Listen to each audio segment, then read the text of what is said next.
Welcome back to In Focus. Do you remember nearly 2 years ago when Michigan Governor Gretchen Whitmer said she was almost kidnapped and murdered by a group of far-right radical extremist militiamen? Here's a refresher in case you missed it. Earlier today, Attorney General Dana Nessel was joined by officials from the Department of Justice and the FBI to announce state and federal charges against 13 members of 2 militia groups who were preparing to kidnap and possibly kill me. So that was the narrative in October of 2020. A group of guys plotted to kidnap and kill Governor Gretchen Whitmer. That was the narrative. And she was actually right, except this terror plot was not blueprinted by a big bad militia group. It was organized by the FBI. Yes, the FBI concocted a fake kidnapping plot on Michigan's governor. That's not my opinion. That's not my conspiracy theory tinfoil hat. That's according to a Michigan jury. The Federal Bureau of Investigation was found to have entrapped men accused of planning all of this. There were trials and retrials, and most recently, Barry Croft and Adam Fox have been sitting on the stand fighting for their lives thanks to the FBI's entrapment hoax. Brandon Caserta, one of the other men caught up in the FBI's malicious entrapment, spoke to reporters outside a Grand Rapids courthouse this week. He was acquitted in a previous trial, and here's what he had to say. Federal prosecutors say Fox and Croft's actions went well beyond saying mean and offensive things. For the last 2 weeks, they presented evidence to the jury they say shows Fox and Croft organized the planning and training that would result in the kidnapping of Governor Whitmer from her northern Michigan cottage. Caserta was subpoenaed to testify for the defense, but instead pled the Fifth Amendment earlier this week. While Caserta was clear of federal charges, there were concerns his testimony could incriminate him in pending state cases involving the kidnapping plot. So to summarize, a group of gun owners were entrapped by the FBI and accused out of whole cloth of plotting to kidnap and murder a United States governor over her handling of COVID and the school lockdowns. And hardly anyone knows about this anymore because the mainstream media got their narrative, dispersed it to the masses, and then when the truth came out that the FBI fabricated all of this, crickets from the mainstream media. This was one of the biggest stories of the year when it happened. And now that the cover has been blown, it's being totally ignored. All while the media is baffled that anyone would be skeptical of the FBI's integrity over the Trump raid. Oh yeah, how could the FBI ever be criticized of doing anything corrupt? It's not like they fabricated a kidnapping and murder plot and tried to take glory for busting it. The left is ignoring this now for obvious reasons. They will ignore anything and everything that could damage their goal to cling to power. And sometimes they just outright admit this. Sam Harris is one such man who is willing to own up to that from time to time. He appeared on the Trigonometry podcast this week to announce that Hunter Biden could have been storing dead children in his basement, and no matter what corruption his dad, Joe Biden, could also be involved in, he would ignore it, all to keep Trump out of office. I mean, Hunter Biden, at that point, Hunter Biden literally could have had the corpses of children in his basement. I would not have cared. Even if whatever scope of Joe Biden's corruption is, like if we could just go down that rabbit hole endlessly and understand that he's getting kickbacks from Hunter Biden's deals in Ukraine or wherever else, right, or China, it is infinitesimal compared to the corruption we know Trump is involved in. It's like a firefly to the sun, right? I mean, like there's just it doesn't even stack up against Trump University, right? Trump University as a story is worse than anything that could be in Hunter Biden's laptop, in my view, right? Now that doesn't answer the people who say it's still completely unfair to not have looked at the laptop in a timely way and to have shut down the New York Post's Twitter account. Like that's a left-wing conspiracy to deny the presidency to Donald Trump. Absolutely it was. Absolutely. Right. But I think it was warranted. I think we have a new first place winner for Trump derangement syndrome. To be clear, Sam Harris holds that even if Hunter Biden had dead kids in his basement, and even if Joe Biden is involved in untold atrocious amounts of corruption, he doesn't care because Orange Man bad. And on top of that, he supported censoring the damning information against the Bidens because Orange Man bad. Joe Biden, according to Sam Harris, could do anything, no matter how illegal or morally reprehensible, and he would not care so long as Trump doesn't get back in office. Because Orange Man bad.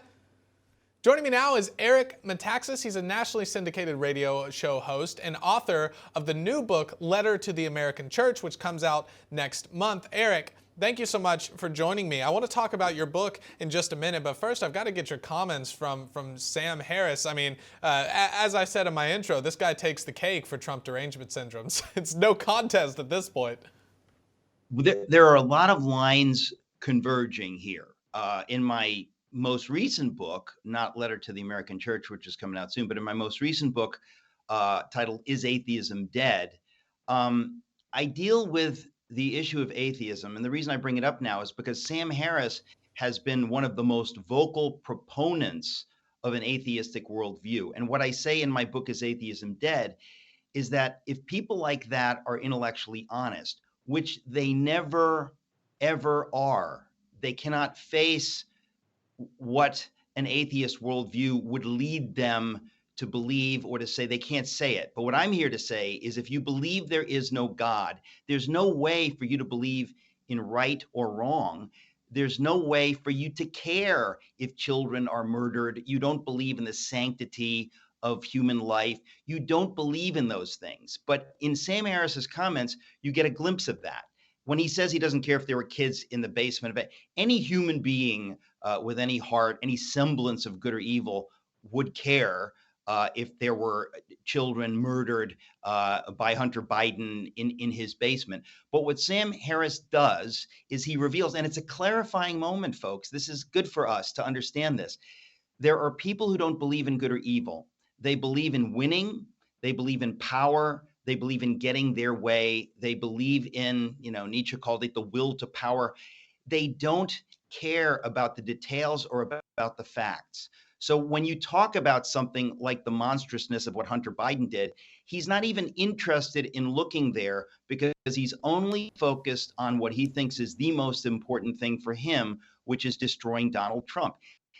And we also have to be fair, Addison. He is convinced, we have to be clear, he is convinced Donald Trump is evil.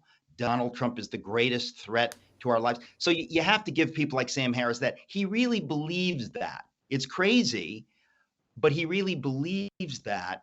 But in a sense, because he's such an outspoken atheist, he's not even pushed slightly to go in the direction of, well, but what are the facts? Is it true that Trump is corrupt? Is it true?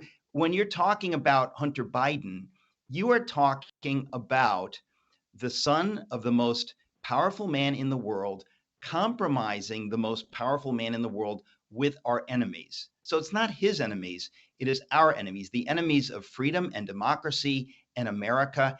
There is nothing bigger than that. So he can spout all he wants, but to make it seem like, oh, it's just a little corruption. No, there's corruption where you put money in your pocket, and then there's corruption where you sell out millions of people to the communist Chinese who, like Sam Harris, don't believe in God, don't believe in anything but power, and will be happy to torture and murder to get what they want. So Sam Harris's comments are clarifying. If you are not bothered by that, folks, you're not thinking clearly. Yeah, couldn't agree more with you on that. Now, I want to talk about your new book, Letter to the American Church. Lay out the thesis of the book. Well, first of all, I want to be really blunt. When I wrote my book on Bonhoeffer, which was a big success, all kinds of people read it and enjoyed it and whatever. Let me tell you, when I wrote it, I knew I could smell that what I was writing about in Germany that happened in the 20s and then mostly in the 30s, I could feel that happening in America. We have now come to a place where the silence of American Christian leaders, the silence of pastors who speak from the pulpit and do not talk about the elephants in the room, do not talk about any number of things that your average American is looking around and thinking, what is going on? Is the world going crazy? What is happening? The silence of the church in America today is precisely like the silence of the German church in the early 30s. They believed they had good reasons for being silent. The German Christian leaders thought, oh, we just want to preach the gospel. We don't want to get involved in politics. They really believed that. What their actions did led to hell on earth, led to the Holocaust, led to evil triumphing in a way that is unimaginable to those of us who live in a place like America. But it was unimaginable to most Germans in the 1930s. But it actually happened. My mother lived through it. My family lived through it. People lived through hell on earth. And it was principally, I say this as a Christian, because of the silence of German Christians. And today, there is no question in my mind, I write about it in the book, that we have exactly the same thing. You have American Christian leaders saying, you know what, I want to take a pass on that. I don't want to talk about controversial stuff. I don't want to talk about the Hunter Biden laptop. I don't want to talk about the communist Chinese torturing Uyghur Muslims who are making our Nike sneakers and our Apple products. I don't want to talk about that. I don't want to talk about the hoax of January 6th. I don't want to talk about Gretchen Whitmer. Mitch McConnell doesn't want to talk about it. We've got tons of Republicans who refuse to open their mouths because they don't want to risk anything because they're cowards and they're not patriots. But even worse than that is Christian leaders who have chosen to be quiet. And I want to say, God will not hold us guiltless. Silence in the face of evil is itself evil. So this book is meant as a warning to those of us today that the words of Bonhoeffer, they were a warning to the German church. The German church ignored them, and hell was unleashed. Bonhoeffer's words to us today, which I write about in this book, Letter to the American Church, they are a warning to us today that if by God's grace we are willing, we can avert horror. Otherwise, it will be on our heads, and the blood of millions will be in our heads. That's not a cheerful thing to say. Unfortunately, it's true. Well, there are a lot of Christians today who have this one kingdom mentality that biblical stewardship, it doesn't really matter. We just have to fulfill the Great Commission, and that's all we have to do. We don't need to speak out on these matters. And you bring up Bonhoeffer, which is a great example. William Wilberforce is another example. It's his courage that helped lead the slave trade that was going on in his time. And throughout history, we have seen Christian men in particular, standing up against moral evils and speaking out in the public square, and that leading to revolutionary change for the good. Most recently, by the way, has been Roe versus Wade. That was Christians who spearheaded that over the past 50 years, who have band together, and now, and Eric, I have talked to some more progressive Christians who they call themselves personally pro-life, but they think it's a waste of time to talk about abortion. If Christians had that mentality, Roe would be alive and well today.